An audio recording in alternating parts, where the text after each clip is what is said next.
Back when I was teaching as a careers advisor, I would ask the 15-year-old kids in my class to play a game which was designed to improve their awareness of available careers, because basically most of them really did not have any idea of what was actually available to them.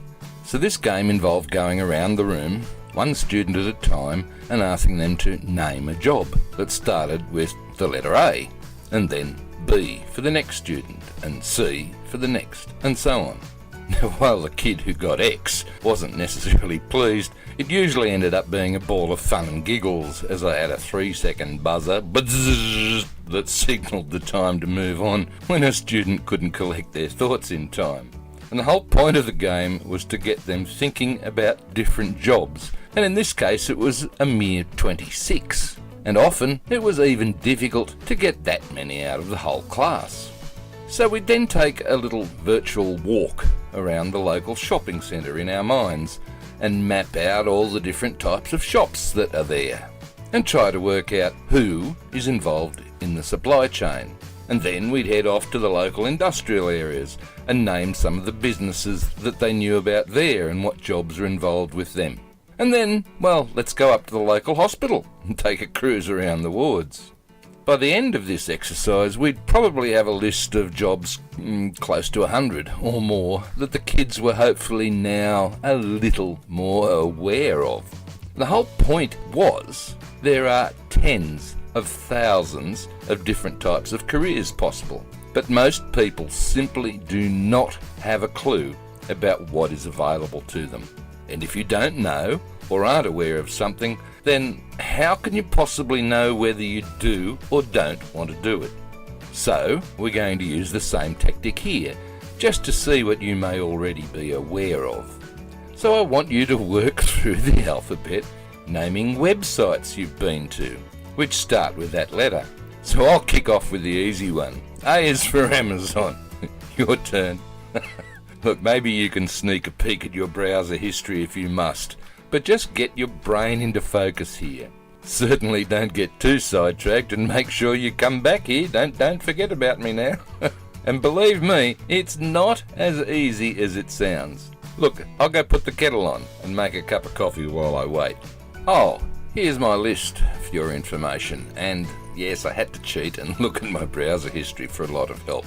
So A for Amazon, B for the Bureau of Meteorology for the weather forecast, C for my main Come On Aussie website, of course, D for dictionary.com, because I look up a lot of words and synonyms and all that sort of stuff, E for eBay, F for Facebook, because I spend too much time there, G for Google, because, well, that's where everyone searches, H, there weren't many, but I suppose the Huffington Post for a bit of light reading, I like the Internet Movie Database, J, I check out the Job Board Doctor from time to time, and also JV Zoo, K is Key Person of Influence, that's not I, that's L, L is for LinkedIn, and Latest Sites, another website of mine, M for Meetup, N for news.com.au, O for Optus, my broadband ISP, P for PayPal, of course, to get the money out, Q, I don't do many Qs, and if I do, I suppose it's Cora. R for the RMS, the Road and Maritime Services of New South Wales, to renew my rego and stuff like that, or even Rocks Digital.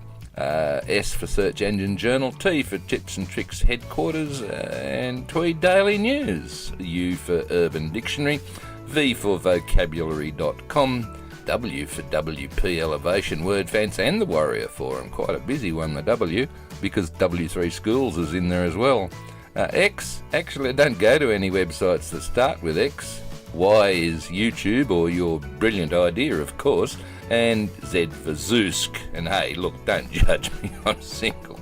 So how did you go? Did you have a good trip looking through your browser history and cruising the web? Did you buy anything? Did you see anything you liked? How many different websites did you come up with in this list? 20, 30 or more?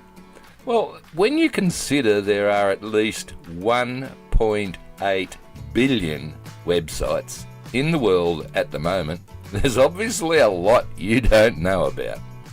And apparently there's only a smidge over 4 billion people using the internet. And those people will apparently spend a staggering total of 1 billion years online in 2018. Whoa! And more than half of them use Facebook. 2.1 billion people using Facebook. Oh, I tell you what, that's just mind-blowing. Mind-blowing because a billion is a very hard number to visualise in the first place. So I'd like to help you do that. So if you can picture a cube that's about a foot wide in each direction, so that's a foot wide, a foot long, and a foot high. Well, apparently that cube would hold around 1 billion grains of sand. You put two of them side by side, that's 1 foot wide, 2 foot long and 1 foot high, or for us metric people, 30 centimetres times 60 centimetres times 30 centimetres, and now you've got enough grains of sand to represent all the websites on the public or searchable internet. Or, if you've got kids, you could try to imagine 20 kids' 9-inch high sand buckets all lined up in a row. And this site that you're using right now, well, it's just one of those tiny grains of sand. Imagine if that one grain of sand was painted bright pink. Would it be any easier to find in those two cubes? Let that sink in for a second. So what else can we learn from this plethora of websites? Great word, that, plethora. Well, I suppose the important thing is, how do they make money? So we'll look here at the different types of transactions they may use, and then we'll look at some very specific examples. Now, the most common type of transaction is the e-commerce transaction, and on an e-commerce website, well, they sell goods and or services, often using a shopping cart. They collect payment and then organise and deliver the goods. Some examples of this could be perfume stores, electronic items, eBay, Amazon, and lots more, where physical goods are purchased and then posted to you, the customer. But we've also got software and app companies where you can purchase digital goods and then download them to use on your PC. That could include such items as movies or music or books, which you download to view on your PC. You can even buy and then download a whole heap of materials, articles, etc. to help you set up and possibly even resell on your own website. And we've also got places that sell digital services that you can purchase and use immediately, like a web hosting company, or those SaaS places, software as a service, where the software is run online and not on your computer. An autoresponder service which you will get to use with your new business is a great example of a SaaS business. But this could also include movies, books, music, e.g. Netflix, and perhaps even training where you actually use the product online, possibly through a subscription-based service. And the key things with an e-commerce transaction are that a payment transaction took place, that the customer details were taken, and the product or service is delivered to the customer, and that could be by post, downloaded, or even used online. Then we've got the click-through transaction, and you'd be surprised at how many websites make their money from this. Basically, they depend on people coming to their site and then click on some sort of advertisement and go somewhere else. So this would include any site that includes advertising on it, as they essentially get paid on the number of clicks made or the number of ads shown. It would also include affiliate sites where you might advertise someone else's product and then hope that people click your special link and then purchase at the advertiser's site so you can earn a commission on that sale. Websites could include news sites, information sites, technology sites, a whole range of online publications. Now, this advertisement could simply be a text link, a link in an article or a post, or a graphic image link. And again, there's still a bit of selling involved here. Firstly, by you selling the ad placement to a potential advertiser, and then selling the customer to click on the image and or link. So a click-through transaction is when you attract people to a website and encourage them to click on an advertisement and engage in some transaction on another website. Pretty popular transaction is the lead generation one. Here, a specific interested audience is attracted by various means to some sort of landing page and encouraged to leave their details and maybe a message. These details are then passed on to the business for later follow-up. Now, many people use this tactic, lawyers, real estate agents, etc., and they're not just professionals. For that matter, any business at any level can use the internet to generate inbound leads for later follow-up. In fact, this is probably the most common use of the internet by most offline businesses and their standard brochure type of websites. And so far I've only mentioned offline businesses above, but a whole heap of online ones use this tactic too. For example, in my web design business, I encourage people to get in touch with me to discuss their next project. If they don't call, they can fill out a form, provide some details, and I can call them to discuss it. Similarly, agencies that offer online services, such as search engine optimization, could use the same tactic. And again, this is still a type of selling, as the person leaving their details has to be sold on the idea that it is going to be beneficial for them to do just that, and possibly not end up in some spam whirlpool. They'll have to trust that the company they are communicating with is capable of handling their inquiry. So the lead generation transaction is to firstly attract people to a landing page and then encourage them to leave their contact details and more maybe for later follow-up. And the final type of transaction we're going to be talking about here is the incentive transaction.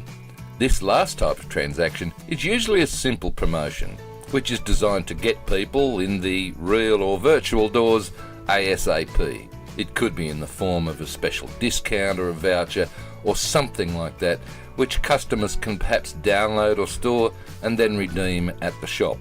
It can be used to generate customers for both online and real-world stores. Again, the customer has to part with their contact details to get the bonus offer, and again, it is still selling, as the customer has to transact with them to get their reward. So the incentive transaction is when you attract people to a landing page and take their contact details so they can download a coupon or similar for later use. Now, there are several common features with almost all of these transactions.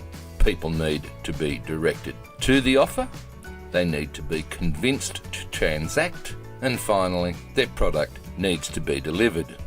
You will notice, however, that in 3 of the 4 cases we mentioned, the customer contact details are collected, and that is another key part of succeeding online, because once you have the customer's details, you can follow up with them in the future. So whatever it is you're trying to sell, the key ingredients to the sales process are quite simple. Choose a product or service to promote, preferably something your research has identified a hungry market for. Step 2, set up the offer and test effectiveness of your sales copy at converting your visitors into buyers, or alternatively getting them to sign up for future marketing or relationship building. Step 3, drive internet traffic to the offer. Use multiple free and paid advertising sources to generate highly interested traffic in your offer. And the more targeted / interested traffic you can send there, the better for you. Step 4, capture the visitor details for future marketing. Now with this, you are mainly interested in reminding them through follow-up emails about the benefits of your current offer. However, you may interest them in similar offers in the future. Step 5, convert those visitors into buyers, where the ultimate aim obviously is to get people to part with their money so that you can actually earn an income. And once they've bought, step 6, capture those buyer details for even more future marketing, because someone who has already paid you is much more likely to buy from you again. So you send them information about new offers, related offers. And of course, you shouldn't need to say this, but step 7, provide those buyers with exemplary after-sales service and customer support, and then they'll start raving about you to friends they know, and word of mouth is vitally important online. So the choice of methods you can use to monetize your offer is where the whole process, of course, can start to get extremely complicated, because there's a bewildering array of different things you could do online. And you can easily try to include several revenue models concurrently into one specific plan, so you can have the multiple streams of income that all those gurus say you just must have. However, more trouble brews when you become uncertain about exactly what your main revenue model is. Your effort and focus moves from serving and building on one main method to jumping around and trying out other things to see if they work better. Not a good idea. So what are the main types of websites you can use to generate money for your online business? We'll have a look at that in the next lesson.